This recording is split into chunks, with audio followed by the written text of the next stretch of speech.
Executive प्रशिक्षण, प्रबंध एवं पाठ्यक्रम, बैंकिंग अनुवाद, प्रविधि और प्रक्रिया, बैंकों में टिप्पण आलेखन आदि आपके विषय लेखन थे।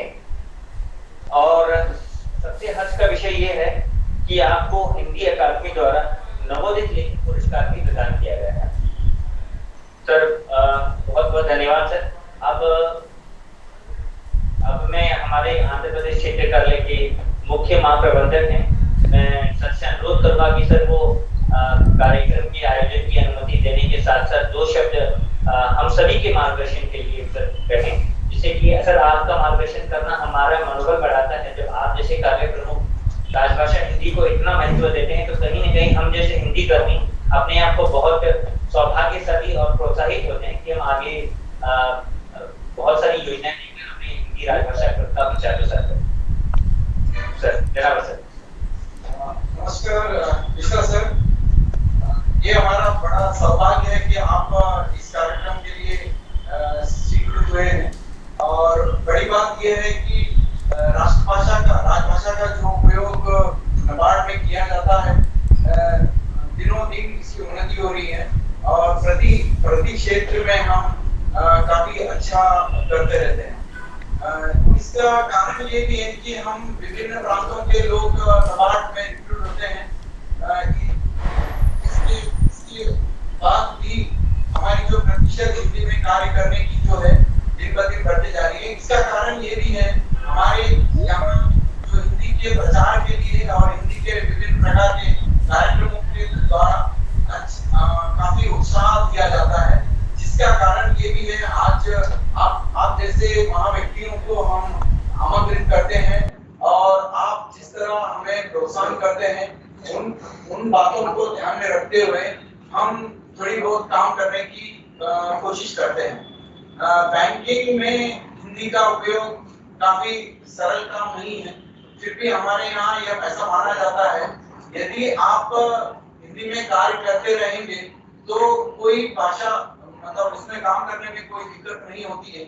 मैं भी एक तेलुगु भाषी हूँ, फिर भी मुझे हिंदी में काम करने में कोई दिक्कत नहीं होती है, समझने में दिक्कत नहीं होती है, बोलने में दिक्कत नहीं होती है। भले ही मैं क्लियर जो हिंदी भाषी है उनके जैसे बोल नहीं पाऊंगी, बट मुझे लगता है कोई प्रॉब्लम नहीं है। उसी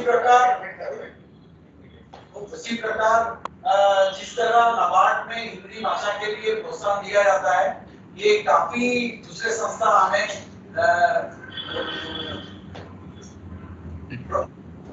दूसरे ऑर्गेनाइजेशन के हिसाब से काफी मात्रा में अच्छी तरह है। मैं इस कार्यक्रम में आप यहाँ पे आए और हमें कुछ अच्छी बातें बताएंगे, इसके लिए मैं आपका हृदय से धन्यवाद देता हूँ। और आगे की कार्यक्रम करने के लिए मैं हमारे नितिन जी को रिक्वेस्ट करता हूँ कि आगे वो बढ़े। Thank you. अब मैं हमारे आज के मुख्य वक्ता डॉक्टर ओम कुमार मिश्र से अनुरोध करूंगा कि सर आज का जो विषय है उस पे अपने विचार प्रस्तुत करें। जी बहुत बहुत धन्यवाद। सर्वप्रथम तो नाबार्ड के जो यहाँ मुख्य महाप्रबंधक हैं जो इस कार्यक्रम की अध्यक्षता कर रहे हैं, उन्हें बहुत बहुत सादर अभिवादन। उनके हिंदी उद्बोधन के लिए बहुत बहुत शुभकामनाएं, बहुत बधाई। उनकी हिंदी सुनकर चित्त प्रसन्न हो गया। हम सब लोग एक खेतिहर समाज के हैं। भारत जो है कृषक प्रधान देश है और यहाँ पर जो सहजता अपनी बोली बानी में है, जो हिंदी में है या मातृभाषाओं में है, उसका कोई सानी नहीं है। और आज के दिन जो कि हिंदी का आपका समापन पर्व है, एक उत्सव पर्व है, उत्सव वेला है, उसमें हिंदी में बोलना या अपनी देववाणी संस्कृत में बोलना या मातृभाषाओं में बोलना, ये भारत के स्वाभिमान की निशानी है। जिस आत्मनिर्भर भारत की बात हमारे आदरणीय प्रधानमंत्री मोदी जी किया करते हैं, उस आत्मनिर्भर भारत में केवल विभिन्न सरसामान बनाने वाली मशीनरी ही नहीं, बल्कि एक उत्कृष्ट मानव संसाधन, अच्छे मनुष्यों का निर्माण भी उसी कोटि में आता है। और अच्छे मनुष्यों का निर्माण तभी संभव है जब उस अच्छे मनुष्य के पास अच्छी भाषा हो। बिना भाषा के, भाषा एक तरह से आयुध है, शस्त्र है, जीवन के संघर्षों से जूझने का एक माध्यम है। जिस व्यक्ति के पास, जिस समूह के पास अपनी भाषा होती है, उससे वह उतनी ही आसानी से जीवन के संघर्ष को झेल सकता है, उन चुनौतियों से पार पा सकता है जो जीवन में आए दिन उसके समक्ष आती हैं। तो सर्वप्रथम मैं इस समारोह की अध्यक्ष, राष्ट्रीय कृषि एवं ग्रामीण विकास बैंक के मुख्य महाप्रबंधक आंध्र प्रदेश और तेलंगाना दोनों क्षेत्र के अपने वरिष्ठ जो कार्यपालक हैं उनका मैं स्वागत और अभिनंदन करता हूं।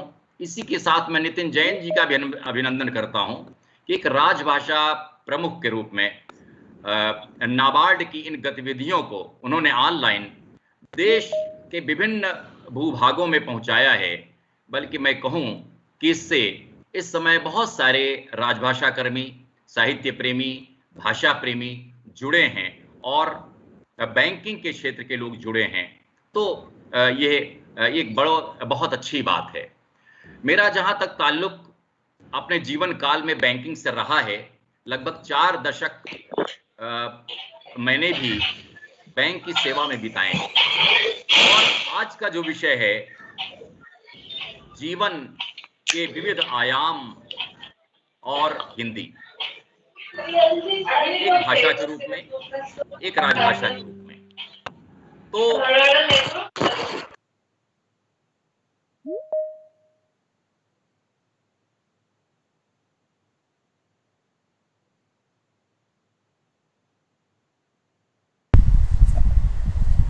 साहब अपने आप को अनम्यूट कर लीजिए। सर अपने आप अनम्यूट कर लीजिए, क्योंकि अनम्यूट उनको करना होता है। आप म्यूट करने से पहले सर आपकी आवाज नहीं आ रही है, आप थोड़ा अनम्यूट कर लीजिए। निश्चल सर, आपका तो म्यूट होगा ना? मेरे पास अनम्यूट करने का ऑप्शन नहीं है, म्यूट करने का। अपना अनम्यूट करो, इतना नीचे आता है।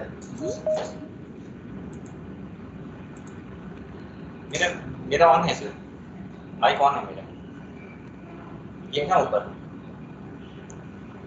सर आपकी आवाज नहीं आ रही है सर, मेरी आवाज आ रही है सर? आप अनम्यूट कर लीजिए अपने आप को।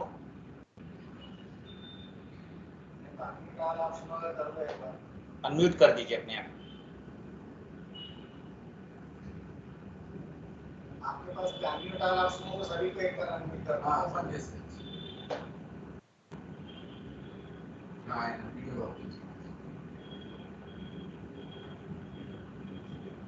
नहीं सर, आपकी आवाज नहीं आ रही है।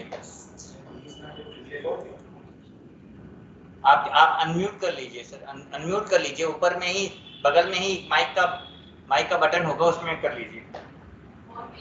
नहीं, अब मैंने अनम्यूट कर नहीं। बस। अब आ रही क्या? अब आ रही है सर। जी। तो मैं सर्वप्रथम इस समारोह के अध्यक्ष और नाबार्ड आंध्र प्रदेश और तेलंगाना के जो प्रमुख कार्यपालक हैं जो इस कार्यक्रम की अध्यक्षता कर रहे हैं, उनका हार्दिक स्वागत और अभिनंदन कर रहा हूं। और इस बात की खुशी है कि हिंदी भाषा भाषी क्षेत्र के माध्यम से आज का ये उद्बोधन उनका और हमारा भी संबोधन और ये पूरा कार्यक्रम जो है देश के विभिन्न भूभागों में बल्कि विश्व तक प्रसारित हो रहा है। ये एक अच्छी बात है। इस पूरे तंत्र की मैं सराहना करते हुए अपनी बात मैं शुरू करना चाहता हूं। मेरा मानना है कि यह जीवन बहुत उपयोगी है और यह भी विशिष्टता है हमारे जीवन की, जिसको कहते हैं कि मनुष्य का जीवन बड़े भाग्य से मिलता है। और इस मनुष्य जीवन की जो विशिष्टताएं हैं जो अन्य प्राणी प्रजातियों को हासिल नहीं है। अगर कोई पशु प्रजाति, कोई पक्षी प्रजाति, भले उनकी अपनी कोई आंतरिक भाषा होती होगी, लेकिन अगर काश हम एक बार ये सोचें कि हम अपने अभिव्यक्ति के लिए, अपनी बोलचाल के लिए अगर हमारे पास कोई भाषा न होती, हमारे पास विश्व की तमाम भाषाएं नहीं होती तो हम विश्व के तमाम भूभागों में रहने वाले लोगों से उनकी बात को समझ नहीं पाते, उनसे संवाद नहीं कर पाते, बातचीत नहीं कर पाते, उनकी बातों का अर्थ समझ नहीं पाते।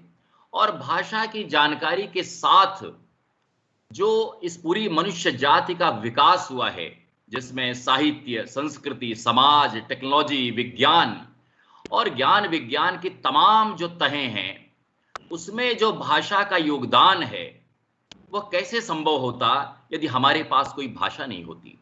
और ये सारी भाषाएं हमारी मनुष्य जाति की खोज हैं। मनुष्य जाति ने अपने अस्तित्व के लिए, अपने जीवनचर्या के लिए, अपने विकास के लिए, समाज से अपने को जोड़ने के लिए, एक व्यक्ति से व्यक्ति तक निकट संबंध बनाने के लिए जो सबसे पहली चीज इजाद की वो भाषा इजाद की। और आप सब लोगों ने देखा होगा कि हमारा विश्व तमाम भाषाओं, बोलियों से आच्छादित है। हम भले कोई भाषा जानते हैं, दूसरी तमाम भाषाओं में हम पारंगत नहीं हैं। हम अपने भारत को ही देखें कि भारत जहां पर 22 राष्ट्र भाषाएं हैं जो हमारे संविधान में समादृत हैं, संविधान में उनको दर्जा दिया गया है। हिंदी हमारी राष्ट्र भाषा है और 8वीं अनुसूची में भी, संविधान में भी एक भाषा है। लेकिन क्या विडंबना है कि औपनिवेशिक शासन होने के नाते अंग्रेजों का जो वर्चस्व विश्व के तमाम महाद्वीपों पर रहा, देशों पर रहा, उसकी भाषा अंग्रेजी 8वीं अनुसूची में न होते हुए भी, संविधान सम्मत न होते हुए भी हमारी राजभाषा है। और हमने ये संकल्प कभी लिया था कि हम हिंदी और भारतीय भाषाओं का विकास करेंगे, अपनी मातृभाषाओं का विकास करेंगे।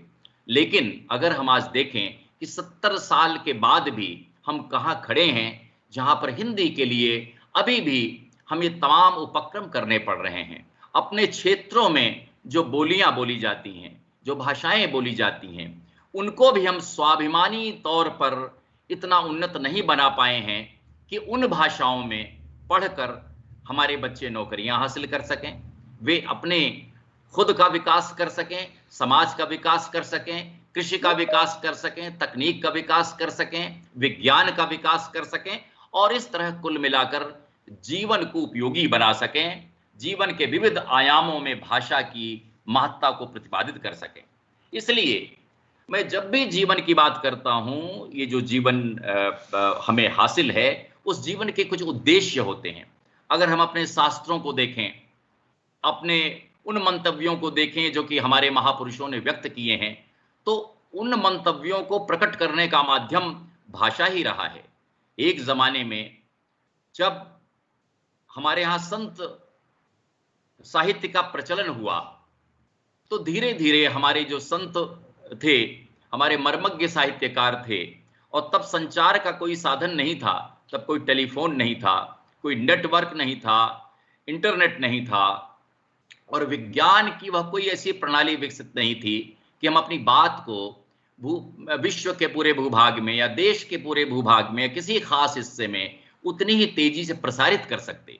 लेकिन तब भी आप सब लोगों ने ये जाना है कि हमने तिरुवल्लुवर को पढ़ा, हमने मीराबाई को पढ़ा, सूर के भजन पहुंचे, तुलसी के चौपाइयां पहुंची और गुरु नानक की वाणी पहुंची, संत तुकाराम पहुंचे।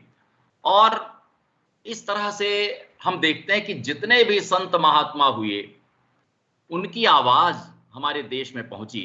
विभिन्न मत मतांतरों के बावजूद, विभिन्न शास्त्र और समाज के बावजूद, उन संतों की वाणी को आज भी हम लोग बड़े गौरव और गर्व से याद करते हैं। एक समय था, रूसी भाषा का क्रांतिकारी कवि मायकोस्की कहता था कि कवियों के पास हवाई जहाज होना चाहिए। इसलिए होना चाहिए कि वो अपनी किसी भी बात को, अपनी किसी कविता को, अपने किसी महान संदेश को यदि वो प्रचारित करना चाहे, तो वो धीरे धीरे वो एक साथ क्षिप्रता से, हवाई गति से उसे पूरे विश्व में प्रचारित कर सके या अपने लक्षित समूह तक प्रचारित कर सके। ये मायाकोव्स्की की कल्पना थी, एक कवि की कल्पना थी। आज अगर मायाकोव्स्की जिंदा होते तो ये देखते कि आज की जो विज्ञान प्रणाली है, संचार प्रणाली है, उसने संप्रेषण को इतना आसान बना दिया है कि हम ऑनलाइन पूरे विश्व को संबोधित हो सकते हैं। इस तरह से जीवन के आयामों में धीरे धीरे भाषा का जो प्रवेश है, भाषा की जो अनिवार्यता है, भाषा का जो आवरण है, वो धीरे धीरे प्रभावी होता गया है। आज हम गौर से देखें तो मुझे एक श्लोक याद आता है जो कि भाषा की महत्ता पर है, वाणी की महत्ता पर है, और वो ये है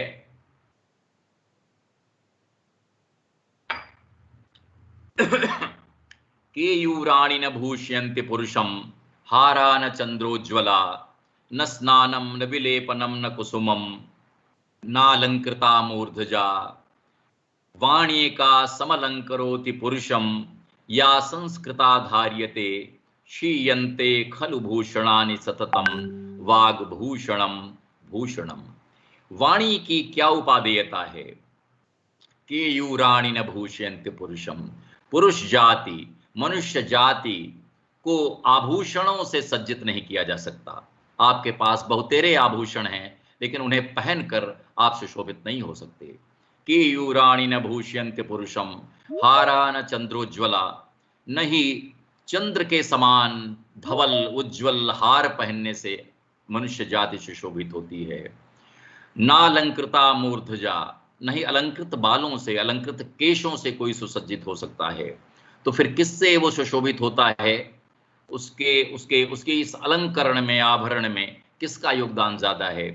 तो हमारा कवि कहता है, हमारे कवि कहते हैं कि वाणी का समलंकरोति पुरुषम, एक वाणी ही है जो व्यक्ति को सम्यक रूप से अलंकृत करती है। वाणी किसी व्यक्ति को, पुरुष जाति को सम्यक रूप से अलंकृत करती है, लेकिन कौन सी वाणी?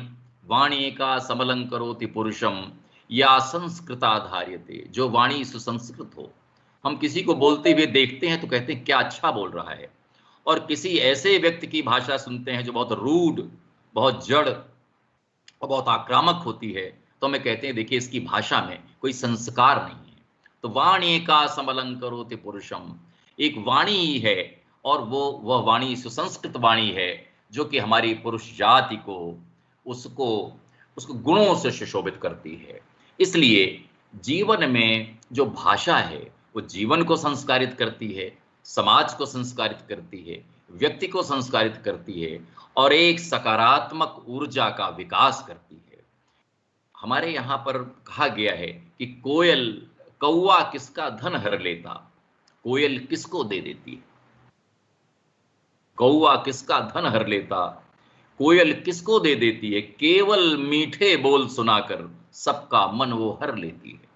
तो मीठे बोलों का महत्व, मीठी भाषा का महत्व इसीलिए है कि उसके बोलने से समाज में एक सकारात्मक ऊर्जा आती है, एक पॉजिटिविटी आती है। इसलिए भाषा और जीवन का रिश्ता अन्योनाश्रित है, एक दूसरे के ऊपर टिका है। जीवन क्या है? जीवन प्रकृति का एक अंश है। जैसे प्रकृति में आप देखते हैं कि सवेरा होता है, शाम होती है, चिड़ियां गाती हैं, पेड़ हंसते हैं, हवाएं चलती हैं, और इस तरह से दुनिया का कारोबार, इसकी सीख बहुत कुछ हमें प्रकृति देती है। हम प्रकृति में हस्तक्षेप करते हैं तो कहीं ज्वालामुखी फटते हैं, कहीं बारिशें होती हैं, कहीं तमाम तरह के विध्वंस होते हैं, और ये तब होते हैं जब हम प्रकृति के साथ हस्तक्षेप करते हैं। प्रकृति की तरह जो जीवन हमें मिला है उसमें हम हस्तक्षेप करते हैं। एक बड़े कवि ने कहा है, अशोक वाजपेयी ने, कि शब्द से भी जागती है देह, शब्द से भी जागती है देह, जैसे एक पत्ती के आघात से होता है सवेरा। कवि अपनी बात को बड़ी महीन ढंग से कहता है।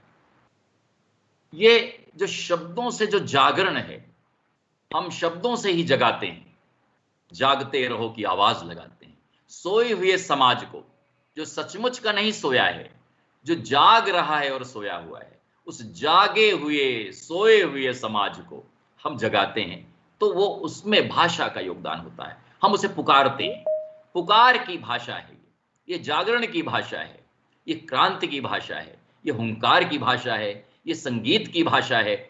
तो भाषा का जो रोल है विभिन्न रूपों में है। हम जीवन में दुखी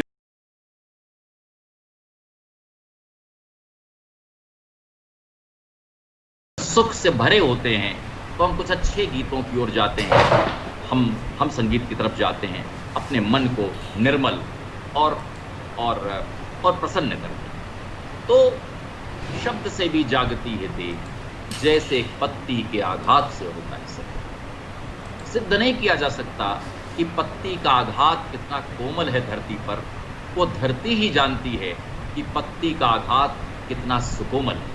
लेकिन धरती पर बिछने वाली हर पत्ती जैसे धरती के अंक में समाकर उसका हिस्सा बन जाती है, उसके स्नेह का हिस्सा बन जाती है। इस महीन से महीन अनुभूति को भी कहने के लिए एक ऐसी भाषा चाहिए।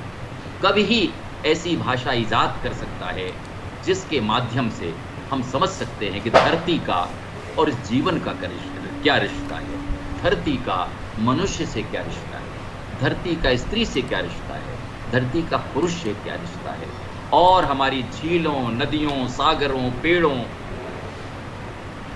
पशु प्रजातियों, पशु पक्षियों से क्या रिश्ता है, इस जीवन का और जीवन का भाषा से, भाषा का प्रकृति से। तो ये जो जीवन है, जैसा कि मैंने कहा कि ये प्रकृति का ही अंश है, और प्रकृति पर अगर कोई आघात होता है तो जीवन पर आघात होता है, जीवन उससे घायल होता है। आज हमारी जो भाषा है हिंदी, क्योंकि संयोग से राजभाषा है, लेकिन ये राष्ट्रभाषा है, और ये भाषा जिन तमाम भाषाओं, बोलियों से फूट फूट कर बनी है, इस भाषा का इतिहास 1 शताब्दी या 125 शताब्दी तक का है। लेकिन हमारे पास हमारे विभिन्न देश के भूभागों में हिंदी तमाम तरह से विभिन्न रूपों में बोली जाती रही है। महाराष्ट्र में अपनी तरह, राजस्थान में अपनी तरह, उत्तर प्रदेश में अपनी तरह, मध्य प्रदेश में अपनी तरह, बिहार में अपनी तरह, तमाम क्षेत्रों में हिंदी के बोलने का अपना तौर तरीका है। जैसे आप तमिलनाडु में देखें कि तमिल भाषा के बोलने का अपना तरीका है, जो द्रविड़ भाषाएं हैं उनके बोलने का अपना तरीका है। इस तरह से विभिन्न क्षेत्रों में जो भाषाएं हैं उनका अपना उच्चारण, उनका अपना व्याकरण, उनका अपना शास्त्र अलग अलग है। और ये जो भाषिक विविधता है जिसके बीच हिंदी एक मुखर भाषा के रूप में उपस्थित हुई है, और जिससे कि हमारे संविधान निर्माताओं ने राजभाषा भी बनाया है, तो उसका कहने का केवल अर्थ ये है कि जो जीवन में सबसे पहले शुरू होती है, पहली किलकारी या पहला वो रुदन मनुष्य का जिस भाषा में होता है, वो हमारी मातृभाषा। बहुतों की मातृभाषाएं हिंदी, और जैसा कि मैं समझता हूं कि अगर 130 करोड़ हमारे देश में हैं, तो 80 करोड़ लोगों की भाषा कहीं ना कहीं हिंदी और इससे मिलती जुलती भाषा होगी, जो कि वे आसानी से समझ लेते हैं, और उसमें अपना रोना, गाना, सोना और जीवन के सारे कार्य व्यापार अपनी उसी भाषा में कर लेते हैं। कभी हमने सोचा है कि हम जब हिंदी में काम करने के लिए कहते हैं, सरकारी कामकाज, तो हमने बहुत हिचक देखी है, बड़ा संकोच देखा है, और इस संकोच को टूटने में लगभग आधी शताब्दी का समय लग गया है। तब अब हिंदी जाकर थोड़ा लगा है कि एक पेड़ की तरह उसमें पल्लव, उसमें शाखाएं